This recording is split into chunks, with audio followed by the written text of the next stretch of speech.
ഇനി തീരെ സമയമില്ല. ഇനി അമ്മാവൻ തന്നെത്താൻ വലി. ഇന്ദു,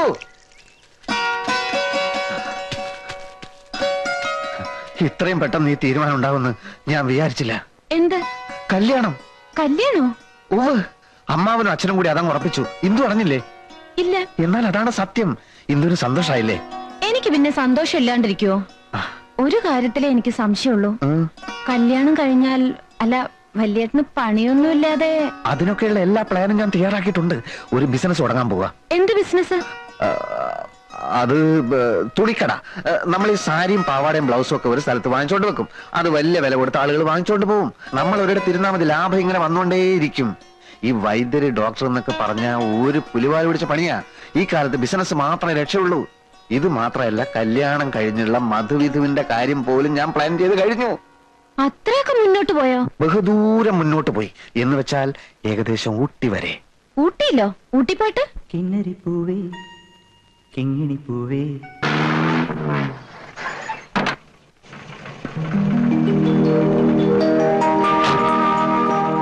എന്റെ ഉണ്ണി, നീ എന്താ ഇത്ര വൈകിയത്?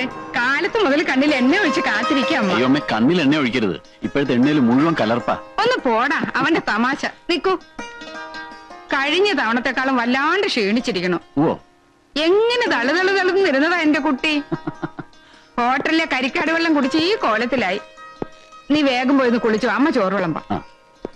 അമ്മേ, ആ, അച്ഛനും ഏട്ടനൊക്കെ എവിടെ പോയി? അച്ഛൻ ആ മൂത്തടത്തേക്ക് പോയിരിക്കുക. അവിടുത്തെ ആ ചെക്കന് പിന്നെയും പ്രാന്തലായി. പാവം.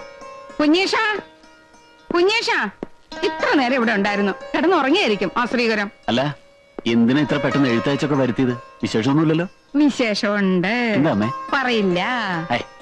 കൊഞ്ചാതെ കാര്യം പറ അമ്മേ. കല്യാണം നടക്കാൻ പോവാ. കല്യാണോ? ആരുടെ? നിന്റെ കുഞ്ഞേഷിന്റെ. എന്റെയോ? ഇപ്പോഴോ? ഇപ്പഴില്ല, കുറച്ചുകൂടി കഴിഞ്ഞിട്ടേ ഉള്ളൂ.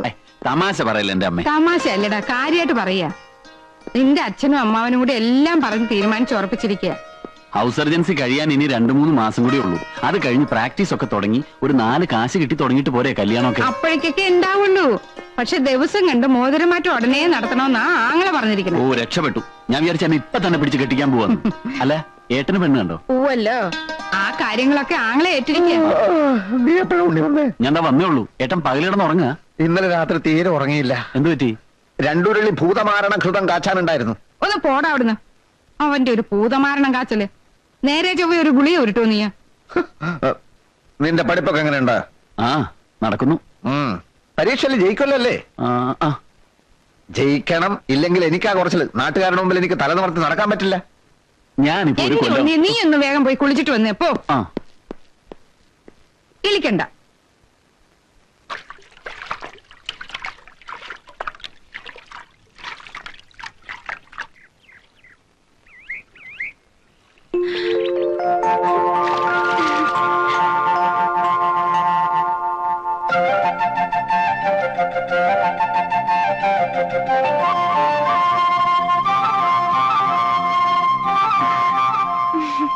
എനിക്ക് ആദ്യം ആളെ മനസ്സിലായില്ല. വരുന്ന വിവരം എന്താ അറിയിക്കാഞ്ഞ്? വന്നിട്ട് അറിഞ്ഞാ മതിയെന്ന് തോന്നി. അറിയിച്ച വേറെയും കുഴപ്പമുണ്ട്. അപ്പൊ നിന്നെ ഫുൾ മേക്കപ്പിലെ കാണാൻ നോക്കും. ഈ ഒറിജിനാലിറ്റി ഉണ്ടല്ലോ, അതാണ് എനിക്കിഷ്ടം. ഓ പിന്നെ, മേക്കപ്പ് ചെയ്തിട്ട് വേണമല്ലോ എനിക്ക് ഉണ്ണിയേട്ടന്റെ മുമ്പിൽ വരാൻ. ഒരു മറവില്ലല്ലോ ഭഗവാൻ ഇവിടെ. മറവോ? അതേന്നേ, ഒരു ചൂടുള്ള സമ്മാനം അങ്ങോട്ട് തരാമെന്ന് വെച്ചാ വല്ലവരും കണ്ടാലോ? അല്ലെങ്കിൽ ആരെങ്കിലും കാണുന്നെങ്കിൽ കാണട്ടെ.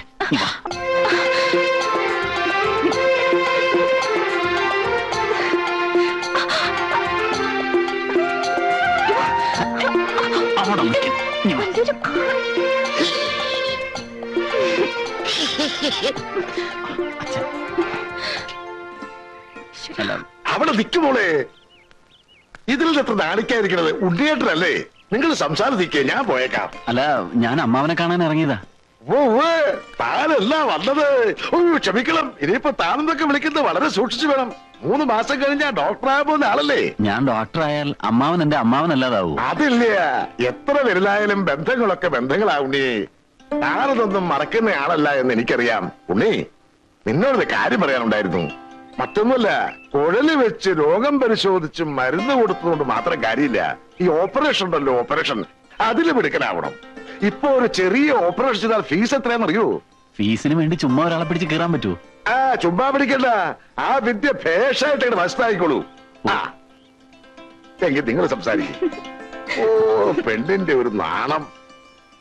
എന്നാ വാ, മൃഷ്ടനായിട്ടൊരു ഊണ് തരപ്പെടുത്താം. എന്താ? എന്റെ എന്തു ഒന്ന് വേഗം വന്നേ, ബിക്കേറ്റി പോയാൽ ഞാൻ ഇനി കൊടുക്കും. മുന്നോട്ടും പൊയ്ക്കോളൂ, ഞാൻ പുറകെ വന്നോളാം. അതെന്ത്? കവലയിലൊക്കെ ആൾക്കാരുണ്ടാവും. ഉണ്ടായിക്കോട്ടെ. എനിക്കെന്തോ ഇന്നെന്ത് പറ്റി നിനക്ക് പുതിയൊരു നാണം? ഉണ്ണിയേട്ടൻ നടന്നോളൂന്നേ, ഞാൻ വന്നോളാം. അത് വേണ്ട, കല്യാണം കഴിഞ്ഞ് നമ്മൾ ഇതുവഴി ഒരുപാട് നടക്കാനുള്ളതാ. ഇത് റിഹേഴ്സൽ ആയിക്കോട്ടെ. വാ, വരാനല്ലേ പറഞ്ഞത്?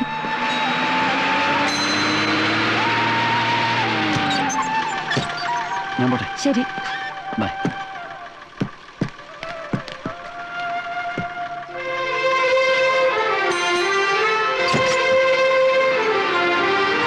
ഉണ്ണി ഉണ്ണി ഉണ്ണി എന്തേ ഉണ്ണിയേട്ടൻ പോയല്ലോ? അവനിത് എടുക്കാൻ മറന്നേ. ഞാൻ ഇത് വെച്ച് 1-2 രോഗികളെ പരിശോധിക്കായിരുന്നേ. ഇത് വെച്ച് വല്യേട്ടൻ എന്ത് പരിശോധിക്കാൻ? അല്ല, ഇപ്പൊ ആയുർവേദക്കാരും ഇത് ഉപയോഗിക്കും. അത് പോട്ടെ, ഉണ്ണി എന്ത് പറഞ്ഞു? അവൻ ഹാപ്പി ആണല്ലോ അല്ലേ? അവന്റെ വലിയൊരു ആഗ്രഹമായിരുന്നു നമ്മൾ തമ്മിലുള്ള കല്യാണം. അവനൊരു പെണ്ണിനെ കണ്ടുപിടിക്കല് ഇനി എന്റെ ഉത്തരവാദിത്ത. വല്യേട്ടൻ എന്തൊക്കെയാ പറയുന്നത്? എന്നെ കല്യാണം കഴിക്കാനോ? വല്യേട്ടൻ കെട്ടാൻ പോകുന്നത് മൂത്തടുത്ത ചന്ദ്രികയല്ലേ, കുമാരന്റെ പെങ്ങളെ. ഞാനോ? പിന്നല്ലാതെ ഉണ്ണിയേട്ടന്റെ എന്റെയും കല്യാണം ഉറപ്പിച്ചത് വല്യേട്ടൻ അറിഞ്ഞില്ലെന്നോ?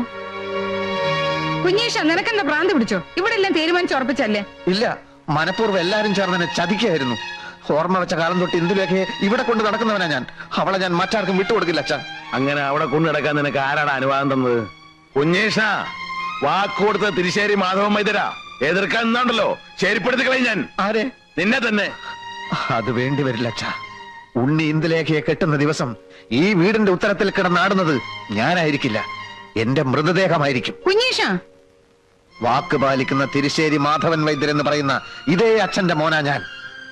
അമ്മാവനെ കണ്ട് ഇന്ന് തന്നെ ഒരു തീരുമാനമെടുത്തില്ലെങ്കിൽ തെക്കേ കണ്ടത്തിൽ എനിക്കുള്ള കുഴി കുത്താൻ ഇപ്പൊ തന്നെ ആളെ വിളിച്ചോളൂ. പെങ്ങളെ കല്യാണം കഴിക്കുമ്പോ അളിയൊരു നട്ടലുണ്ടായിരുന്നു. അതിപ്പോ എവിടെ പോയി? ഊരി പത്താഴത്തിൽ വെച്ച് പൂട്ടിയോ? നാഴികയ്ക്ക് 40 വട്ടം തിരിശ്ശേരി മാധവൻ വൈദ്യരെ തിരിശ്ശേരി മാധവൻ വൈദ്യരെ എന്ന് പറയുന്ന ആളാണല്ലോ. നാളെ ഇല്ലേ അളിയന് ആ നിർഗുണന്റെ കാര്യം പറഞ്ഞിട്ട് ഇങ്ങോട്ട് വരാൻ? അവനും എന്റെ മോനല്ലേ ശിവശങ്കര. അളിയ, എനിക്ക് അവളൊരു മോളേ ഉള്ളൂ. അവൾക്ക് തൽക്കാലം ഒരു ഭർത്താവ് മതി. കുഞ്ഞേഷം വല്ല കടുങ്കയും കാണിച്ചാ ജീവിതകാലം മുഴുവൻ നമ്മൾ ദുഃഖിക്കേണ്ടി വരും. ദേ, ഒരു കാര്യം ഞാൻ പറഞ്ഞേക്കാം. ഒരു തെണ്ടി പട്ടിക്ക് കൊടുത്താലും എന്റെ മോളെ ഞാൻ കുഞ്ഞീഷന് കൊടുക്കില്ല. വൈദ്യരെ, വൈദ്യരെ എവിടെയൊക്കെ തിരക്കി? ആ കാവുങ്ങലെ വേലാതിന് അണലി കടിച്ചു. വൈദ്യരെ എത്രയും പെട്ടെന്ന് ഒന്ന് വരണം.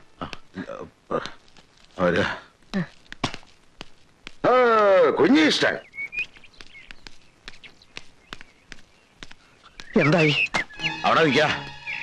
അമ്മാവൻ എന്ത് പറഞ്ഞു?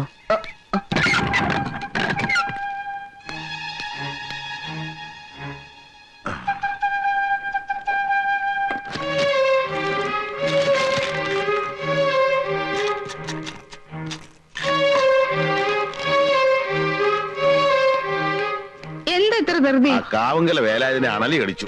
ഉടനെ പോയേ പറ്റൂ. അണലിയല്ല, രാജവമ്പാല കടിച്ചാലും എനിക്ക് പ്രശ്നമല്ല. അച്ഛൻ പോയ കാര്യം പറ. ഞാനിവിടെ കിടന്ന് തീ തിന്ന. കുറച്ചുകൂടെ തീ തിന്നുക. എന്നിട്ട് അതിന്റെ കൂടെ കുറച്ച് മണ്ണോടെ കഴിച്ചോളൂ. ഒന്ന് ആളി പടരട്ടെ, എന്നാൽ അതിന്റെ ബുദ്ധി ഒന്ന് ഉണരൂ. ഇല്ല, എനിക്ക് വിവരം അറിയണം. അറിയാനൊന്നും ഇല്ല. നാട്ടിൽ തെന്നെടുക്കുന്ന പട്ടിക്ക് കൊടുത്താലും അവിടെ നിനക്ക് കെട്ടിച്ചു തരില്ലാന്ന്. പോരെ? ഇല്ല, ഇത് അച്ഛനും അമ്മാവനും ചേർന്ന് നടത്തിയ ഏതോ ഒരു ഗൂഢാലോചനയുടെ ഫലമാണ്. ഇന്ദുലേഖ ഞാനും ഇത് സമ്മതിക്കുന്ന പ്രശ്നമേ ഇല്ല. ചിലക്കരുത്, കൊന്നുകളെ ഞാൻ. നിനക്ക് വേണ്ടി വക്കാലത്ത് പറയാൻ പോയിട്ട് നാണം കെട്ടിട്ടാ ഞാൻ ഇറങ്ങിപ്പോകുന്നത്. എന്ത് കണ്ടിട്ടാടാ ഒരു അച്ഛൻ തന്റെ മകളെ നിന്നെ പോലെ ഒരുത്തനോട് പറഞ്ഞു വിടുന്നത്? പഠിപ്പും മതയും കണ്ടിട്ടോ? പണവും പ്രതാപം കണ്ടിട്ടോ? അതോ ചവന്തരിയും കണ്ടിട്ടോ? 8ാം ക്ലാസ് തോറ്റ ദിവസം പോലെ ഞാൻ നിനക്ക് പറഞ്ഞിരുന്ന അഷ്ടാംഗ ഹൃദയവും സഹസ്രയോഗവും പഠിച്ചോ? ഒരക്ഷരമെങ്കിലും. കാരപ്പൻ ഒരു കഷായം എഴുതാൻ അറിയോ നിനക്ക്? ഒരെണ്ണ കാച്ചി തളിക്കുമ്പോ ശരിയായിട്ട് അടുപ്പിൽ നിന്ന് ഊതാൻ അറിയോ നിനക്ക്? എന്താണ് നിന്റെ യോഗ്യത? പാടുവിട്ടിക്കഴുതേ. പിടിച്ചോളോ, വരിക.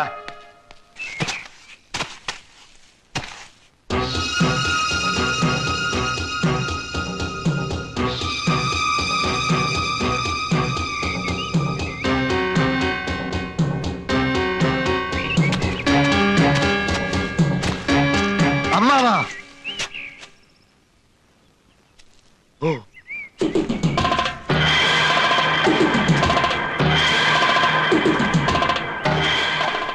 കുഞ്ഞീഷ കൊല്ലും ഞാൻ, കൊന്നു കൊല വിളിക്കും. വിളിക്കടാ ഇവനെ. അനങ്ങിപ്പോകരുത്. അനങ്ങിയാൽ അമ്മാവനെയും കൊല്ലും, ഞാനും ചാവും. നീ ചത്തോ? അതിന് എന്നെ കൊല്ലുന്നെന്തിനാ? ഒരു തെണ്ടി പട്ടിക്ക് കൊടുത്താലും എനിക്ക് എന്റെ ഇന്ദുവിനെ തരില്ല എന്നല്ലേ? വേണ്ട, എനിക്കവളെ വേണ്ട. എനിക്ക് അമ്മാവന്റെ ചോര മതി, ചൂട് ചോര. കുഞ്ഞീഷ, നീ ആ കത്തി താഴെയിട്. അത് ശരീരത്തെ കൊണ്ട് മുറിയും. മുറിഞ്ഞ ചോര വരും. വരണം, ചോര മാത്രല്ല കുടലുമാലയും വരണം. അരുത് കുഞ്ഞീഷ, അബദ്ധങ്ങളൊന്നും കാണിക്കരുത്. നീ ഞാനും ഒരു ചോരയാ. ഞാൻ നിന്റെ അമ്മാവനാ, വെറും അമ്മാവനല്ല. രാപകലില്ലാതെ തോളത്ത് കയറ്റി അമ്പിളിമാമനെ കാണിച്ച് വാവോ വാവോ എന്ന് പറഞ്ഞ് താരാട്ട് പാടി അടുത്ത കാലത്ത് ഉറക്കിയത് ആരാടാ? മറ്റാരുമല്ല, ഈ അമ്മാവനാ. നിനക്കറിയാൻ മേലെങ്കിൽ നീ നിന്റെ അമ്മയോട് പോയി ചോദിക്കടാ. അങ്ങനെയുള്ള ഈ അമ്മാവനെ നിനക്ക് കൊല്ലാൻ പറ്റുമെങ്കിൽ നീ കൊല്ല്. എന്താ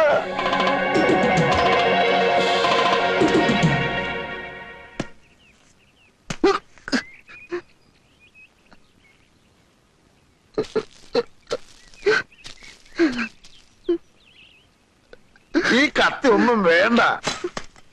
കരയല്ലേ കുഞ്ഞീഷ? വാ വാ, അമ്മാവൻ പറയട്ടെ.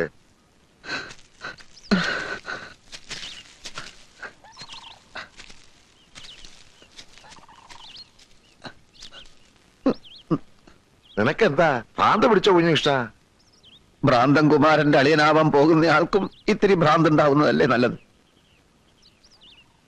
കുഞ്ഞീഷ, നമ്മളൊരു വിത്തുമാകുന്നു, വളമിടുന്നു, വെള്ളമൊഴിക്കുന്നു, അത് ചെടിയാകുന്നു. ദാ ഇതുപോലൊരു മരമാകുന്നു. ഒടുവിൽ പൂക്കുന്നു, കായ്ക്കുന്നു, കായ പഴുക്കുന്നു. പഴുത്ത ആ കായെ മറ്റൊരുത്തൻ തട്ടിക്കൊണ്ടുപോയാൽ നമുക്ക് സഹിക്കോ കുഞ്ഞീഷ? അതുപോലെ നിന്റെയും എന്റെയും നിന്റെ അച്ഛന്റെയും അമ്മയുടെയും വേർപാടാ ഉണ്ണികൃഷ്ണന്റെ MBBS. നമ്മുടെ എല്ലാം കഠിനാധ്വാനത്തിന്റെ പഴം. ആ പഴം വേറെ ഏതോ ഒരു തറവാട്ടുകാർക്ക് കൊത്തിപ്പറിക്കാൻ കൊടുക്കണോ കുഞ്ഞീഷ? അതൊഴിവാക്കാൻ വേണ്ടിയാണ് ഇന്ദുവിനെ ഉണ്ണീഷൻ തന്നെ കെട്ടണമെന്ന് ഞാൻ പറയുന്നത്. ഇത്രയും നല്ലൊരു ഉദ്ദേശം അമ്മാവന്റെ മനസ്സിലുണ്ടായിരുന്നെന്ന് ഞാൻ അറിഞ്ഞിരുന്നില്ല. പക്ഷെ അമ്മാവനൊരു കാര്യം മറന്നു. അതേത് കാര്യം? അത് എനിക്ക് പഠിപ്പും വിവരമില്ലല്ലോ. അതുകൊണ്ട് തന്നെ നല്ലൊരു തറവാട്ടുന്ന ഒരു പെണ്ണിനെ കിട്ടാൻ വലിയ പ്രയാസ. അഥവാ കിട്ടിയാൽ തന്നെ വേലയും കൂലിയില്ലാത്ത എന്നെ അവർ ബഹുമാനിക്കൂ. അവരുടെ പറമ്പ് കിളച്ചും അവരുടെ അടുക്കളയിൽ പണി ചെയ്തും ഇനിയുള്ള കാലം ഞാൻ ജീവിക്കേണ്ടി വരും. തെക്കേടത്ത് ശിവശങ്കരൻ നായരുടെ അനന്തരവൻ ഏതോ ഒരു തറവാടിന്റെ പിന്നാമ്പുറത്ത് വിടുവേല ചെയ്യുന്നു എന്ന് വന്നാൽ ആർക്കാ അതിന്റെ കേട്? അമ്മാവന് പിന്നെ നാട്ടിൽ തലയുയർത്തി നടക്കാൻ പറ്റുമോ? ആ ഒറ്റ കാരണം കൊണ്ടാണ് ഇന്ദുവിനെ ഞാൻ തന്നെ കെട്ടാമെന്ന് ഞാൻ തീരുമാനിച്ചത്. നീ പറയുന്ന ന്യായമൊക്കെ എനിക്ക് ഇഷ്ടപ്പെട്ടു. ഒരു കാര്യത്തിലെ എനിക്ക് അഭിപ്രായ വ്യത്യാസമുള്ളൂ. ഇത്രയും കാലം അച്ഛന്റെ കൂടെ വൈദ്യം പഠിച്ചിട്ട് ഒരു രോഗിയെങ്കിലും നീ ചികിത്സിച്ചോ? ആ വകുപ്പില് ഒരു 5 റുപ്യെങ്കിലും നീ സമ്പാദിച്ചോ? ഇനി ഞാൻ തുറന്നു പറയാം, വെമ്പടി കയ്യിലുള്ളവന് മാത്രമേ എന്റെ മോളെ ഞാൻ കെട്ടിച്ചു കൊടുക്കൂ. മനസ്സിലായോ?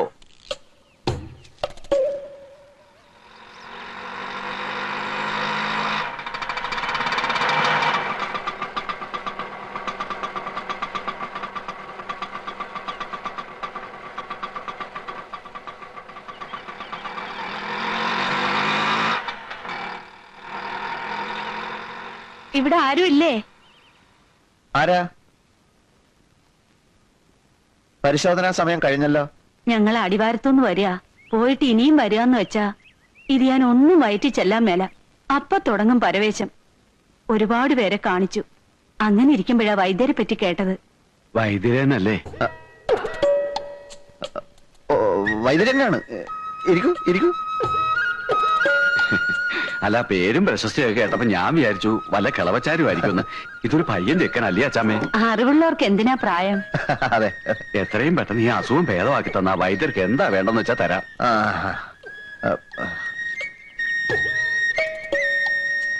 നാക്ക് നോട്ടു.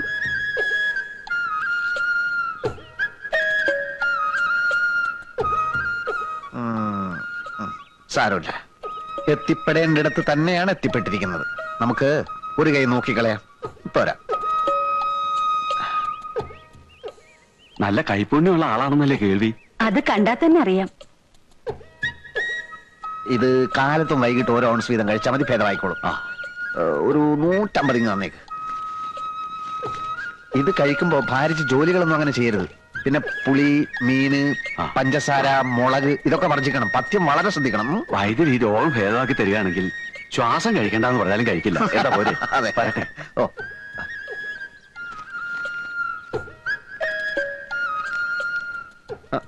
അച്ഛനെ കാണാൻ വന്നവരാ പോയത്? അല്ലല്ലല്ല, മകനെ കാണാൻ വന്നവരാ. ഉം. രോഗിയെ പരിശോധിച്ചു, രോഗവും പിടികിട്ടി. ചില പ്രത്യേക ചേരുവകളൊക്കെ ചേർത്ത് മരുന്നും കൊടുത്തു. 150 രൂപയും വാങ്ങിച്ചു. ഇതൊക്കെ എനിക്കും സാധിക്കും കേട്ടോ അമ്മേ. എന്റെ ദൈവമേ,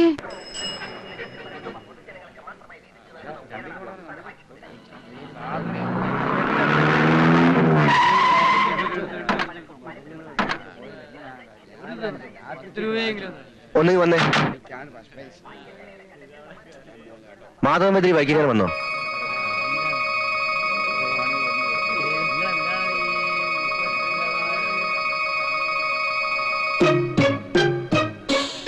ഈ ഭൂമിയുടെ ഏതറ്റത്തുണ്ടെങ്കിലും ആ കൈവറവനെ ഞങ്ങൾ പോക്കും. വണ്ടി കയറോ. വൈദ്യർക്ക് അങ്ങനെ ഒരു അബദ്ധം പറ്റുമോ? ഇക്കണ്ട കാലത്തിനിടയ്ക്ക് എത്രയെത്ര സൂക്കേടാ വൈദ്യര് മാറ്റിയത്. ഇതിപ്പോ മരുന്ന് മാറിക്കൊടുത്തു എന്നൊക്കെ പറയുമ്പോ ഏത് ദേവേന്ദ്രനും പറ്റൂലോ അബദ്ധം. പിന്നല്ലേ വൈദ്യര്.